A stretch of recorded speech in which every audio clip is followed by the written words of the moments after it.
I just got done watching the presidential debate, like most Americans.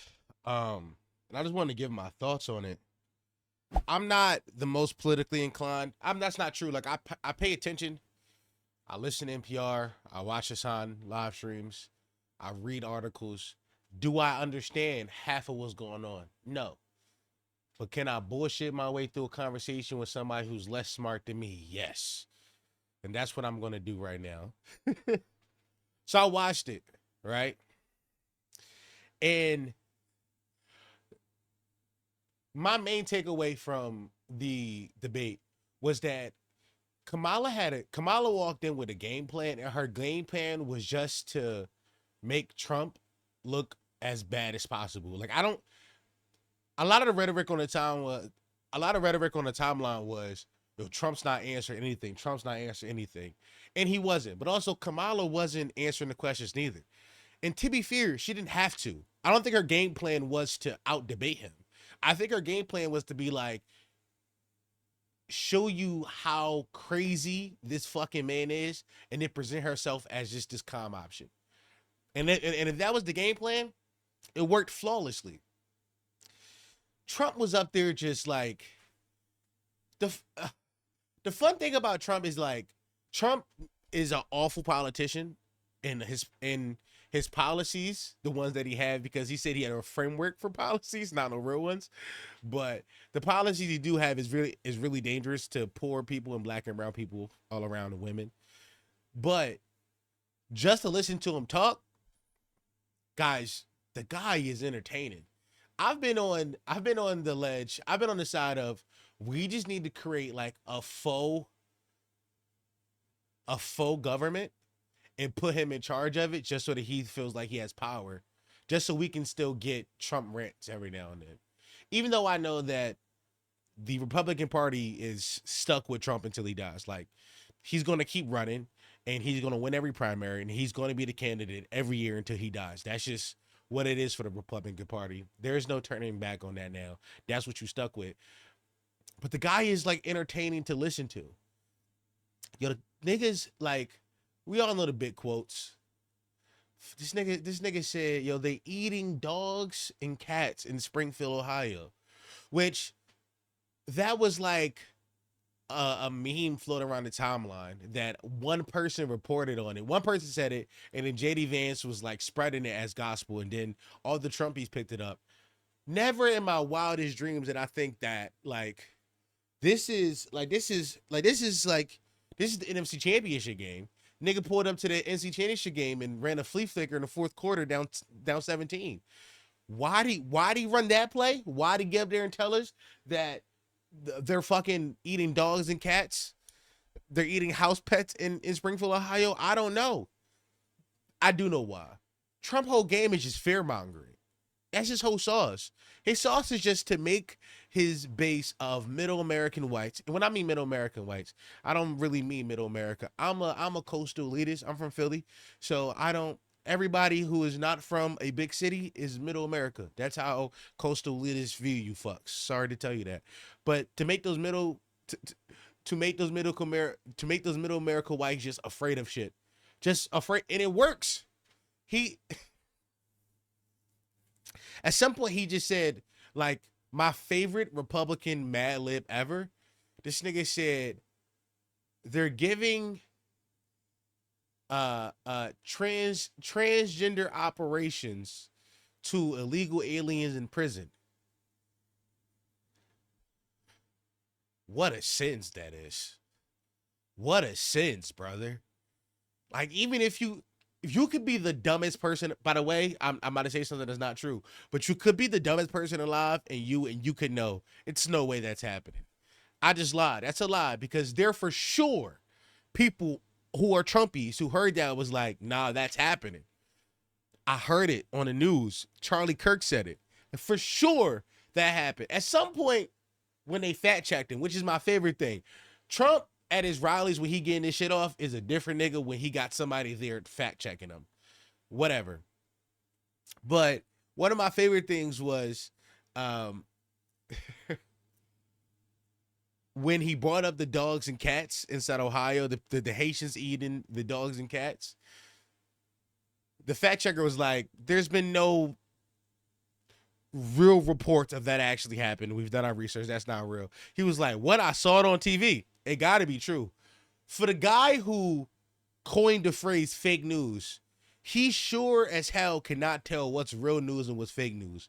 Trump is a guy that you can send one Onion article to him and he will take that shit as gospel. He like you can send him one Onion freestyle. You can send him one Onion article. I know we all love the Onion, the best political satire platform of all time. You can send him you can send him one and he'd be like, "Yeah, nah, that shit is real. That shit happened."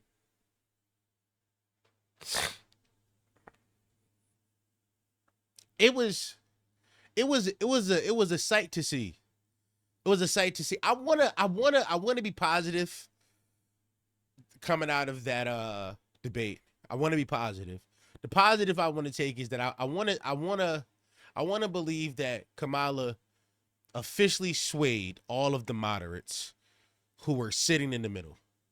And not just the moderates, but all the Republicans who are against Trump, who might have been hesitant to vote blue because they never voted blue in their life, but they just don't rock with Kamala. I want to believe that, excuse me, they just don't rock with Trump. I want to believe that that debate swayed them, not because Kamala was the best speaker, not because Kamala was the just charismatic, not because her policies were the best, even though she went so centrist on the fracking issue. Like there's so many issues that she went too moderate on, which I know why she did, because she needs to get the moderate audience, but she needs to lean all the way left on a few of those ideas, but that's whatever. I want to believe that she convinced some people that she is the lesser of two evils, which I think that was the point of the debate, to be like, y'all, look how crazy it is. Remember how in the first debate back in the summer, where Trump was like, his whole sauce against Biden was, y'all, this nigga senile, y'all, this nigga got dementia. He don't know where he is. I think that was Kamala shit. I think Kamala ran that same game plan back. Like, y'all, this nigga crazy. He don't know where the fuck he is. One of my favorite things about the debate that Kamala, and I brought it up earlier, but I want to get into a bit more specifics. She would just say little stuff that she knew would get him angry. Like this nigga was like a dog. He's like you put a dog on a treadmill and you put a fucking big T-bone, a big cartoon T-bone steak from Tom and Jerry on a fucking fishing line in front of him, and he'll run forever.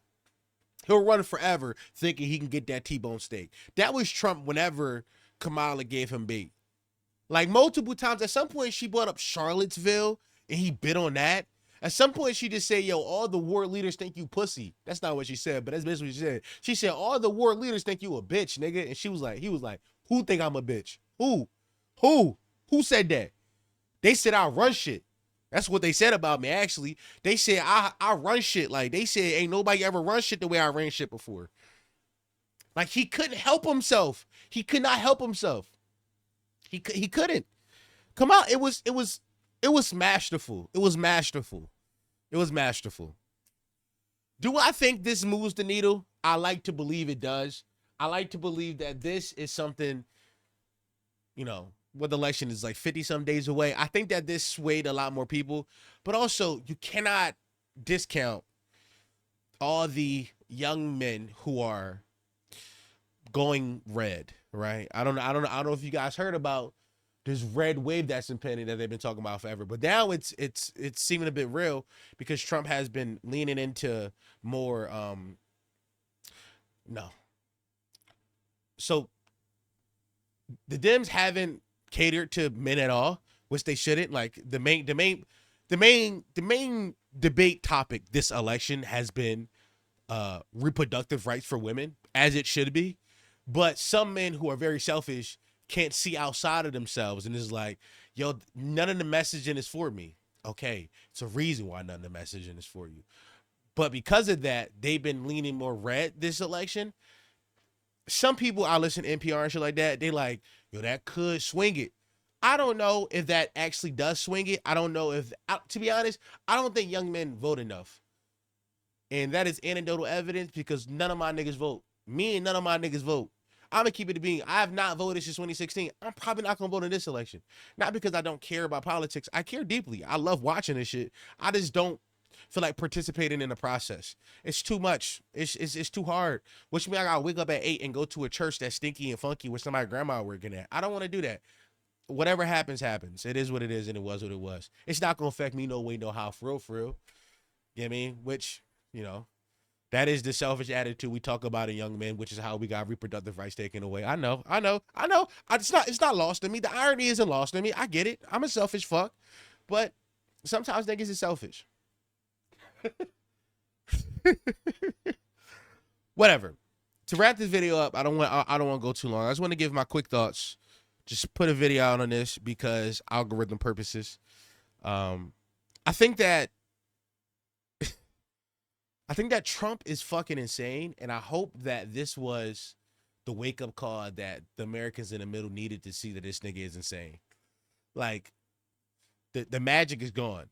Like 2016, he was going good. He was going against Hillary, who is not a good person, just like flat out.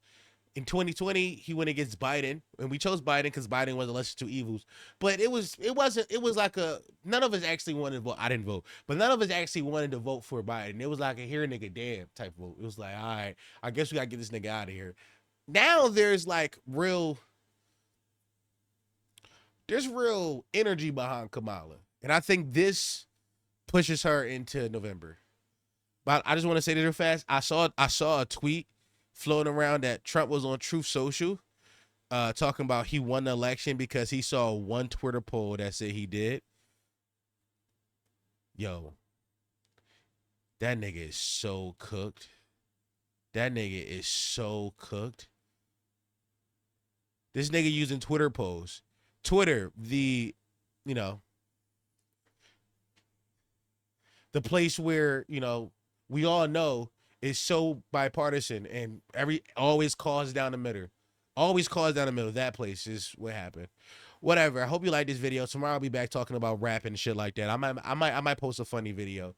Who knows? Patreon.com/PottyMouth for more content. We post mad podcasts a week for $2. No, excuse me, for $5 a month. You get 2 episodes a week. Go subscribe. There's more stuff over there. Bye. Well, hello, Potty Mouth.